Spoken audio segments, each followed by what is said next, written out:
39 வயசா இருக்கும்போது சொல்றாரு, ஐ won't see my 40. நான் என்னுடைய 40 பார்க்க மாட்டேன், என்னோட 40வது வயசை நான் பார்க்க மாட்டேன். ஏன்? என்ன சுவாமி நீங்க எவ்வளவு யங்கா இருக்கீங்க, ஹெல்தியா இருக்கீங்க, நீங்க போய் இப்படி ஒரு வார்த்தையை சொல்லலாமா? இல்ல இல்ல, நான் போனாதான் மத்தவங்களுக்கு இடம் கிடைக்கும். அவர் சொல்ற வார்த்தை என்ன சொல்றாருன்னா, அதுக்கு ஒரு அழகான உதாரணம் சொல்றாரு சுவாமி விவேகானந்தர். Under the shade of a big tree small plants will not grow. ஒரு பெரிய மரத்தின் நிழலில் சிறு செடிகள் வளராது. பெரிய மரம் போனாதான் சிறு செடிகள் வளரும். ஆக சுவாமி விவேகானந்தர் தான் ஆரம்பம். இந்த நாட்டின் இளைஞர்கள் எல்லாம் 54 கோடி இளைஞர்கள் இருக்கிறார்கள் என்று நம்ம அப்துல் கலாம் அவர்கள் அடிக்கடி சொல்லுவார். அவர் சொல்லும் போது 54 கோடி இப்ப கூடியிருக்கும் நிச்சயமா. இன்னும் கூடியிருக்கும். உலகத்திலேயே அதிகமாக இளைஞர்கள் உள்ள ஒரு நாடுனாக்கா அது இந்தியா தான். அந்த இந்தியாவில் உள்ள இளைஞர்களுக்கு ஆரம்பத்திலிருந்தே பேசிக் கொண்டிருந்த உலக சமய மாநாடு நடக்கிறது சிக்காகோவில், அமெரிக்காவில். அங்க போய் உலகத்துல ஊர்ல உள்ள அத்தனை ரிலிஜன்ல உள்ள பெரிய பெரிய மனிதர்கள் எல்லாம் வந்திருக்காங்க, தலைவர்கள்லாம். ஒவ்வொருத்தரும் பேசும்போது வேற வழியே இல்ல, லேடிஸ் அண்ட் ஜென்டில்மேன். வேற என்ன, எப்படி ஆரம்பிக்கிறது பேச்ச? வந்திருக்கும் பெரியோர்களே, தாய்மார்களே, லேடிஸ் அண்ட் ஜென்டில்மேன்.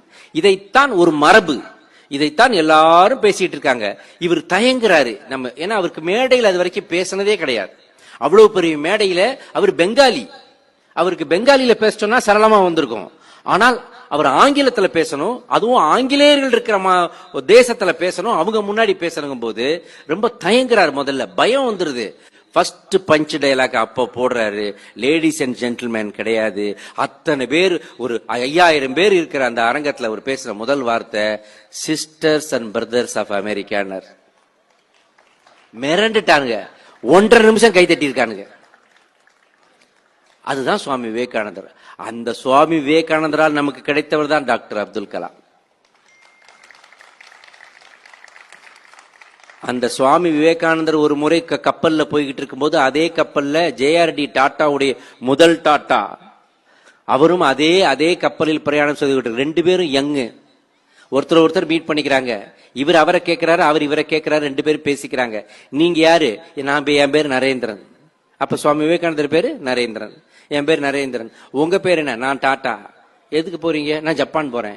எதுக்கு ஜப்பான் போறீங்க? அங்க எக்ஸிபிஷன் நடக்குது. என்ன எக்ஸிபிஷன் நடக்குது? சயின்ஸ் எக்ஸிபிஷன் நடக்குது. எதுக்கு அதை பார்க்க போறீங்க? அங்க போனாதான் பார்க்க முடியும். ஏன் இந்தியாவில் இல்லையா? இந்தியாவில் சயின்டிஸ்டே கிடையாது.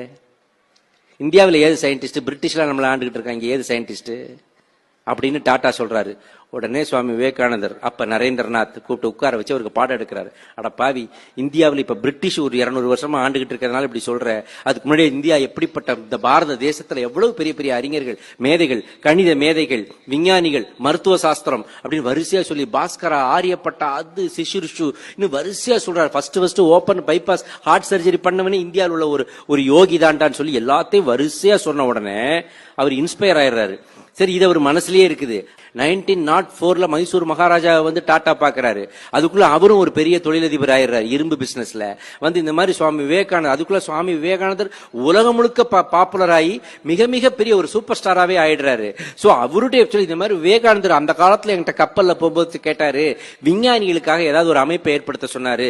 நீங்க கொஞ்சம் லேண்ட் கொடுத்தீங்கன்னா நான் பண்ணிக்கிறேன்னு கேட்க, மைசூர் மகாராஜா 700 ஏக்கரை பெங்களூர் சிட்டில சென்டர்ல 700 ஏக்கரை கொடுத்தாரு. அந்த 700 ஏக்கர் இப்ப சுருங்கி சுருங்கி சுருங்கி சுருங்கி ஆக்கிரமிச்சு இத்தினுண்டா இருக்கும். யாரு கண்டா? இப்ப அங்க ஆரம்பிக்கப்பட்டதான் இந்தியன் இன்ஸ்டிடியூட் ஆஃப் சயின்ஸ். அந்த இந்தியன் இன்ஸ்டிடியூட் ஆஃப் சயின்ஸ் ஆரம்பிக்கப்பட்டு 100 வருஷங்களுக்கு மேல ஆச்சு. அந்த இந்தியன் இன்ஸ்டிடியூட் ஆஃப் சயின்ஸ்ல முதல்ல மேனேஜிங் டைரக்டரா இருந்தவர் யாருன்னு பார்த்தாக்க சர் CV ராமன். அவர் தான் இந்தியாவில் முதலா விஞ்ஞானத்துக்கான நோபல் பரிசை பெற்ற விஞ்ஞானி தான், அதோடைய டைரக்டரா இருந்திருக்கிறாரு. அந்த இந்தியன் இன்ஸ்டிடியூட் ஆஃப் சயின்ஸ்ல இருந்து கொஞ்ச நாள் கழித்து பிரிந்ததுதான் சிஸ்டர் கன்சர்ன் தான் இஸ்ரோ எனப்படும் இந்தியன் ஸ்பேஸ் ரிசர்ச் ஆர்கனைசேஷன்.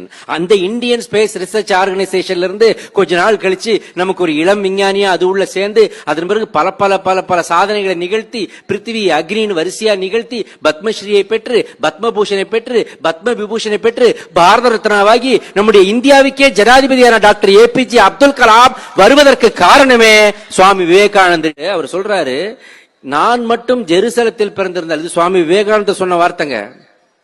சுவாமி விவேகானந்தர் ஒரு மதவாதி என்று ஒதுக்குபவர்களுக்கு நான் சொல்லுகின்ற வார்த்தை இது. நான் மட்டும் ஜெருசலத்தில் பிறந்திருந்தால் இயேசு கிறிஸ்துவின் பாதத்தை என்னுடைய இருதயத்தின் ரத்தத்தால் கழுவுவேன்னு சொன்னாரு.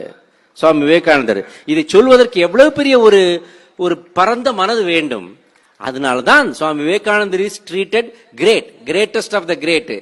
ஜாதி, மதம், வகுப்பு, அமைப்பு எல்லாத்தையும் தாண்டிய ஒரு மகா இன்ஸ்பிரேஷனல் லீடர்னா அது சுவாமி விவேகானந்தர் தான்.